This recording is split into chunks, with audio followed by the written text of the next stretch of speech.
Thank you so much. It is good to be at the National Action Network. It's good to be here with some good friends. I love you back. So I'm here. It is wonderful to be with all of you. I want to say, first of all, thank you to your leader, Reverend Al Sharpton. Give him a big round of applause.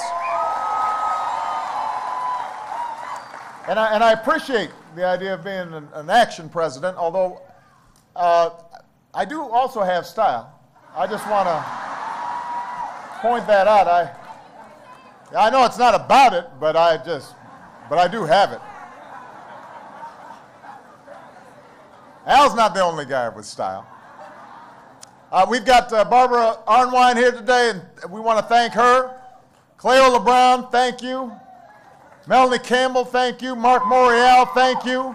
We've got members of Congress, state and local officials from New York, and of course we've got all of you. So thanks to all of you for such a wonderful welcome. Everybody sit down. Sit down.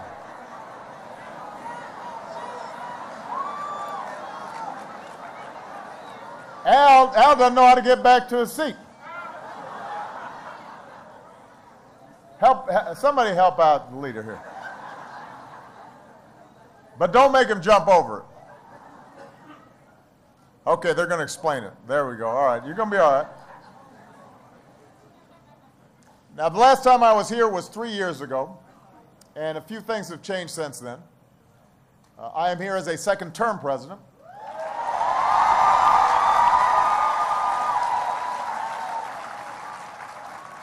I have more gray hair.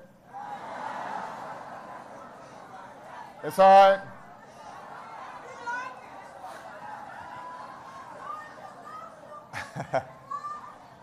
right. Let's see what else. I've got twice as many dogs.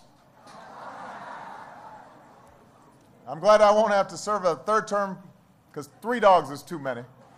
I can't keep on promising Malia and Sasha another dog. Of course, one thing that has not changed is your commitment to the cause of civil rights for everybody, an opportunity for all people. And that's been something that's been on my mind this week. Some of you may know that yesterday I was down in Austin, Texas at the LBJ Library to speak on the 50th anniversary of the Civil Rights Act and the man who signed it into law. And standing there, I thought of all the Americans, known and unknown, who made it possible for me to stand in that spot, who marched and organized and sat in and stood up for jobs and for justice. And I thought of all who achieved that great victory and others, not just with respect to the Civil Rights Act, but the Voting Rights Act and the Fair Housing Act and immigration reform and Medicare and Medicaid and the first battles of a long war on poverty. And over the past 5 years, in the wake of the worst economic crisis of our lifetimes, we've won some victories too. Nearly 9 million new jobs in America's businesses over the past 4 years.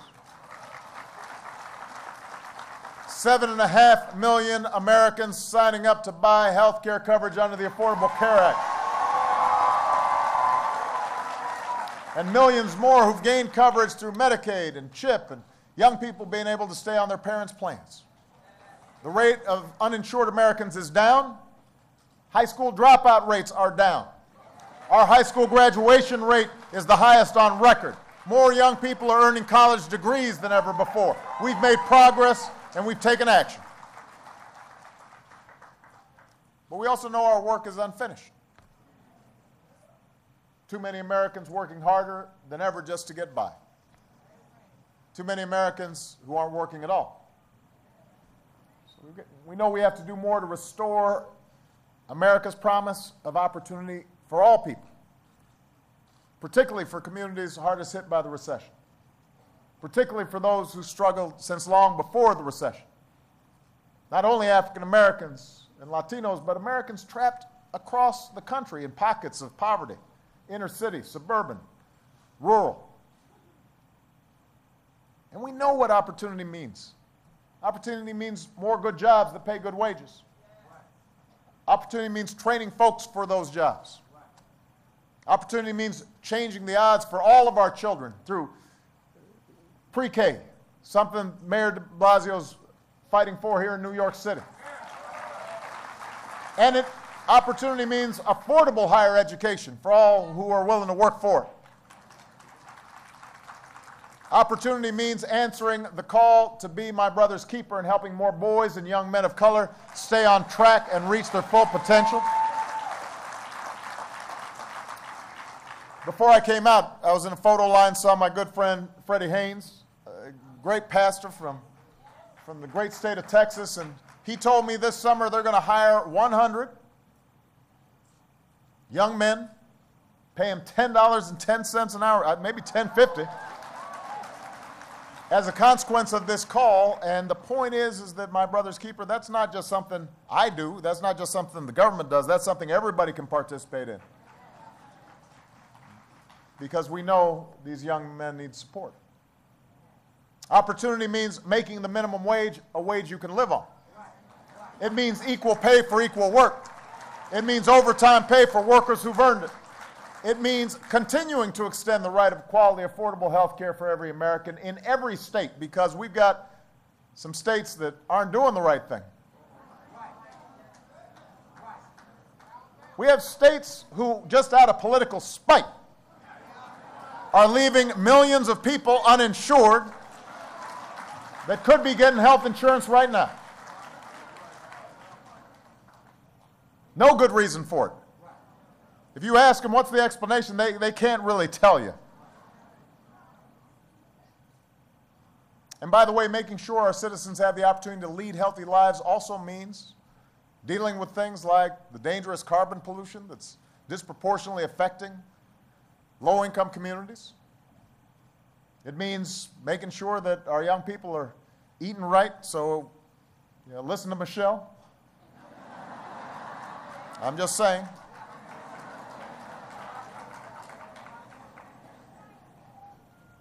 So we know we've got more work to do to bridge the gap between our founding ideals and the realities of our time. And the question then becomes, well, how do we actually make these changes? How does it happen? How do we get a minimum wage bill passed? How do we make sure that those states that aren't yet implementing the Affordable Care Act actually are doing right by their citizens? It means being vigilant. We've got to be vigilant to secure the gains we've made, but also to make more gains in the future. And that's the meaning of these last 50 years since the Civil Rights Act was passed. Because across the country, right now, there are well-organized and well-funded efforts to undo these gains.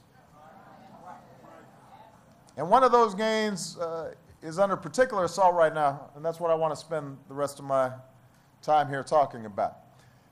Just as inequality feeds on injustice, opportunity requires justice, and justice requires the right to vote.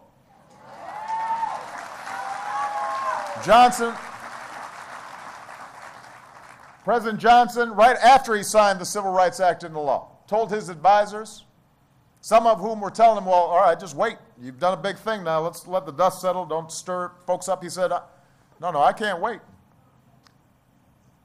We've got to press forward and pass the Voting Rights Act.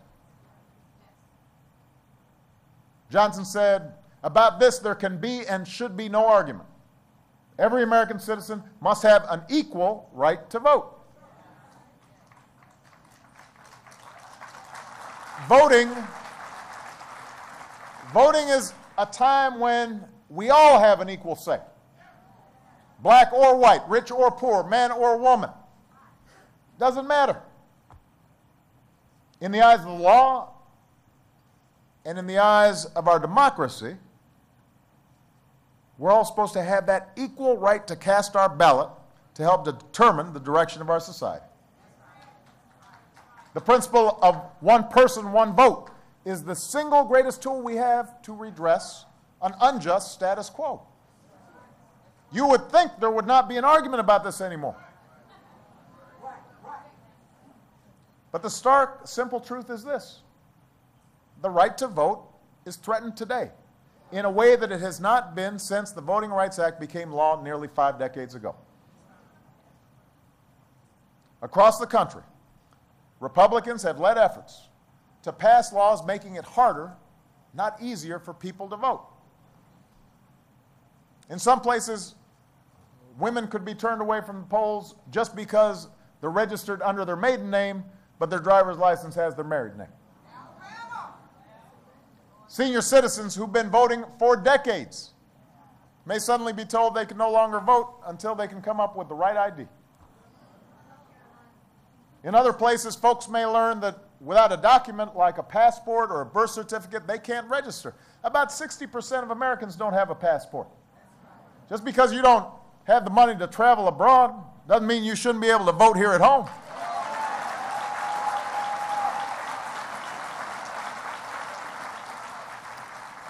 And just to be clear, I know where my birth certificate is, but a lot of people don't. A lot of people don't.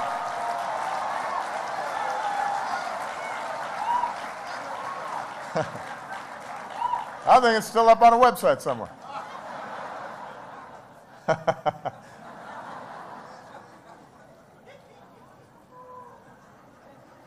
You remember that? That was crazy.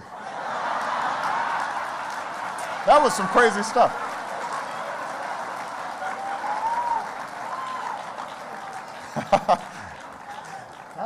I hadn't thought about that in a while.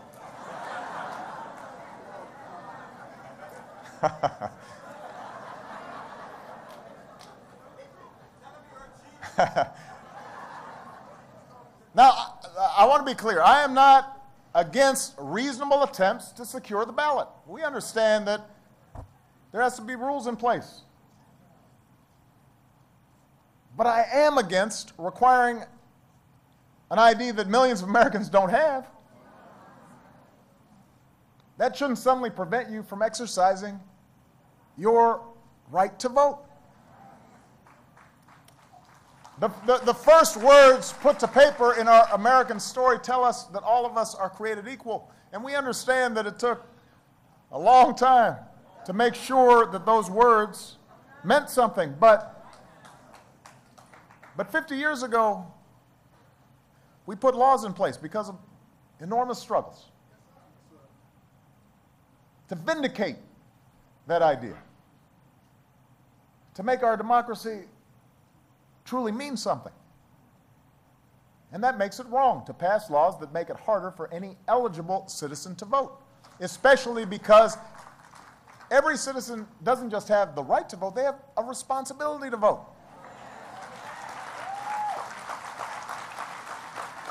So, yes, we're right to be on guard against voter fraud. Voter fraud would impinge on our democracy as well. We don't want folks voting that shouldn't be voting. We all agree on that. Let's stipulate to that, as the lawyers say.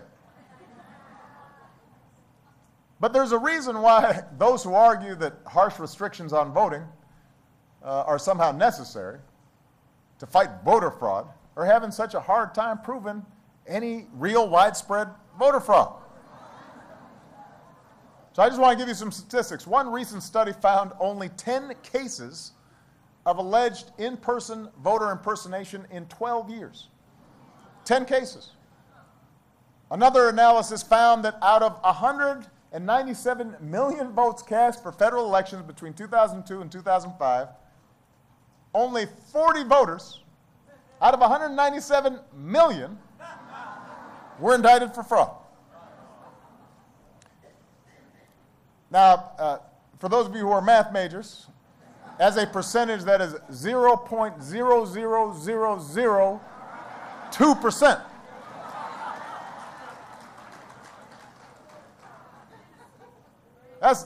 That's not a lot. So let's be clear. The real voter fraud is people who try to deny our rights by making bogus arguments about voter fraud.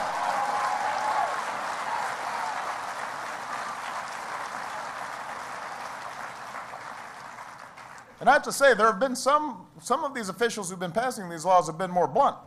They said this is going to be good for the Republican Party.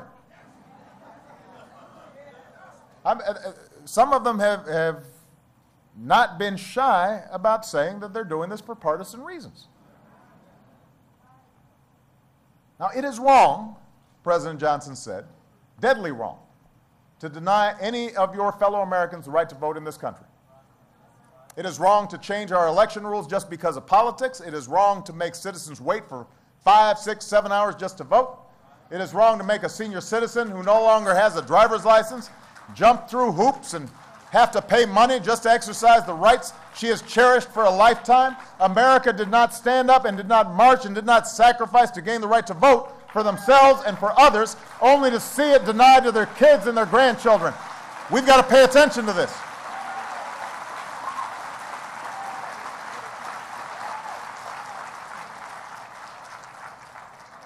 Some of the folks from Chicago know, Crider knows, one of the first jobs I had out of law school was to lead a voter registration drive in my home state of Illinois. We registered more than 150,000 new voters.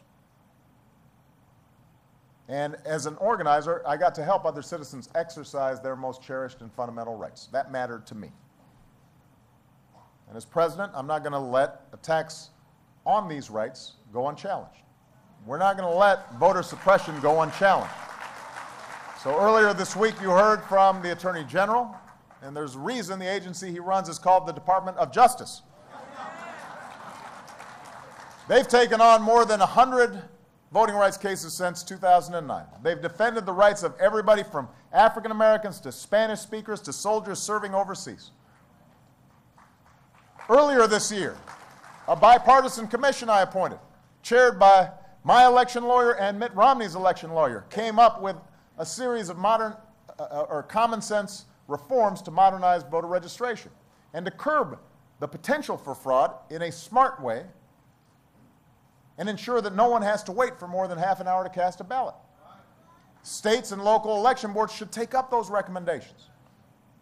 And with the 50th anniversary of Freedom Summer almost upon us, I urge members of Congress to honor those who gave their lives so that others could exercise their rights and update the Voting Rights Act. Go ahead and get that done. Do it because the right to vote is something cherished by every American. We should not be having an argument about this. There are a lot of things we can argue about. But the right to vote. I mean, what kind of political platform is that? I mean, why would you make that a part of your agenda, preventing people from voting? How can you defend that? There are a whole bunch of folks out there who don't vote for me, didn't vote for me, don't like what I do. The idea that I would prevent them from voting and exercising their franchise makes no sense. Black or white, man or woman, urban, rural, rich, poor, Native American, disabled, gay, straight, Republican or Democrat. Voters who want to vote should be able to vote, period, full stop. Voting's not a Democratic issue, it's not a Republican issue, it's an issue of citizenship. It's what makes our democracy strong. But it's a fact. This recent effort to restrict the vote has not been led by both parties. It's been led by the Republican Party. And in fairness, it's not just Democrats who are concerned. You know, you had one Republican state legislator point out, and I'm quoting here, making it more difficult for people to vote is not a good sign for a party that wants to attract more people. That was that's a good insight.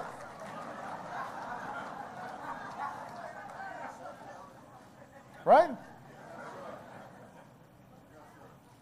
I want a competitive Republican Party, just like a competitive Democratic Party. That's how our democracy is supposed to work, the competition of ideas. But I don't want folks changing the rules to try to restrict people's access to the ballot. And I think responsible people, regardless of your party affiliation, should agree with that. If your strategy depends on having fewer people show up to vote, that's not a sign of strength. That's a sign of weakness.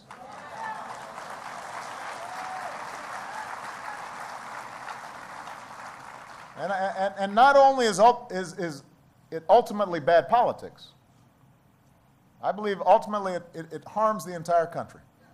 If voting is denied to the many, we risk ending up stuck year after year with special interest policies that benefit a fortunate few, and injustice perpetuates inequality. But remember, just as injustice perpetuates inequality, justice opens up opportunity.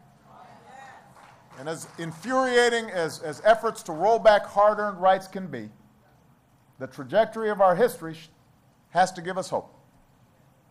The story of America is a story of progress. No matter how often or how intensely that progress has been challenged, ultimately this nation has moved forward. As Dr. King said, the arc of the moral universe is long, it bends towards justice. We move forward on civil rights, and we move forward on workers' rights, and we move forward on women's rights and disability rights and gay rights. We showed that when ordinary citizens come together to participate in this democracy we love, justice will not be denied.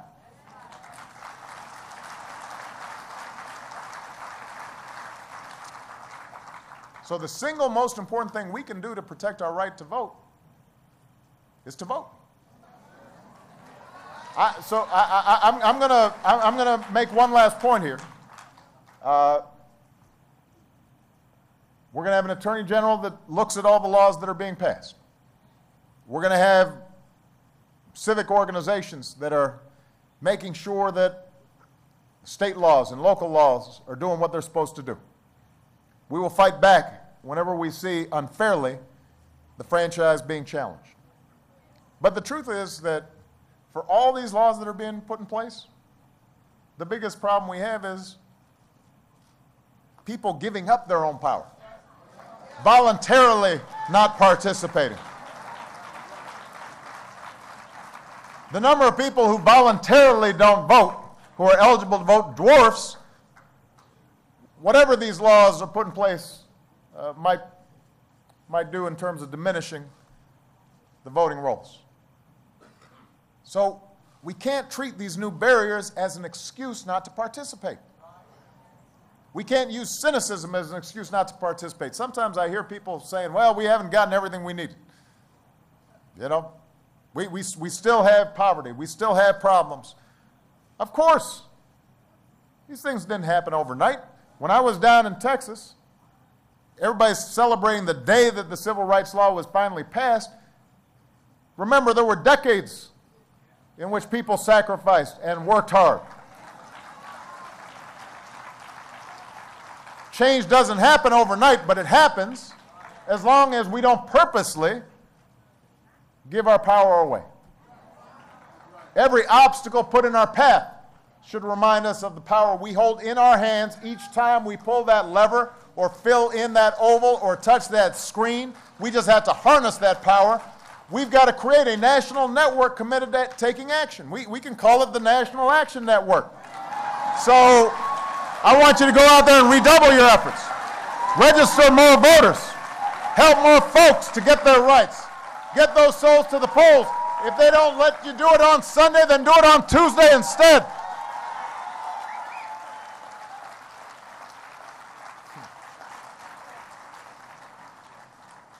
I know it's better going to the polls on Sunday because you go to church, you get a little meal. You got the bus waiting for you. I understand, but you can do it without that if we have to. We're at a time when we're marking many anniversaries. And it's interesting for me, I've been on this earth 52 years, and so to see the progress we've made is to see my own life and the progression that's happened.